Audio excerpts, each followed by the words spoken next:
Giornata numero 6 del campionato di prima categoria Girone C, un italo-ferrando tirato a lucido è pronto a ospitare il big match tra Via dell'Acciaio e Borgoratti. I locali in divisa azulgrana hanno fatto del proprio campo di casa un vero e proprio fortino con 2 vittorie su 2 partite giocate, ma a tentare di insidiare questa statistica per rimanere in scia con le big si presentano i ragazzi di Salvatore Aiello in tenuta merengue. E proprio a proposito di completi, ecco magliette particolari per i 2 portieri, militare per Raganini, multicolore per Bruzzone, molto simile a quella usata da Jorge Campos, storico estremo difensore della nazionale messicana. Calcio d'inizio e la nostra sintesi si apre con una punizione da centrocampo di Matteo Cozza al 16° minuto. Il fratello Andrea fa partire un missile terra-aria che sibila sopra la traversa di un nulla. Pochi tiri in porta e poche emozioni, la seconda azione pericolosa della partita arriva al 30° con un calcio piazzato di Biagioli che viene disinnescato ottimamente da Raganini e dai suoi guantoni. L'episodio clou della frazione arriva però al 31° minuto, Alfano si porta a spasso la difesa avversaria, il giallo-blu si trova sul vertice sinistro quando Ventura ci mette la gamba e il perentorio fischio del signor Lingaburti ha un solo significato, calcio di rigore. Sul dischetto si posiziona Bomber Solidoro, sul tiro spiazza Bruzzone ma la palla si stampa sul palo, la maglia sgargiante dell'estremo difensore ha già fatto una prima vittima. Il Via dell'Acciaio è galvanizzato,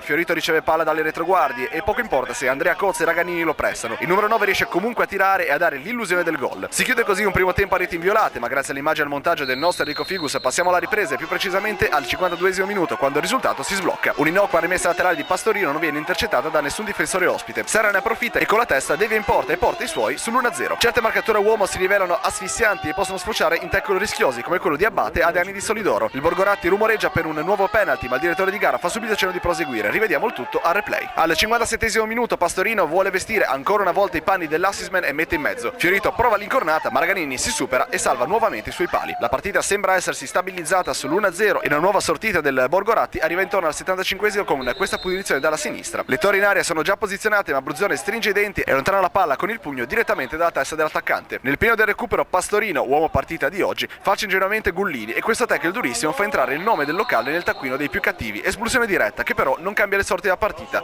Via dell'Acciaio batte Borgoratti per una rete a 0. Nonostante la pesante assenza di Bruno Fravega, titolare fisso del reparto avanzato azulgrana, il Via dell'Acciaio riesce a confermarsi imbattuto tra le mura amiche. Niente da fare per il Borgoratti Meeting che nella prossima giornata affronterà il Certosa.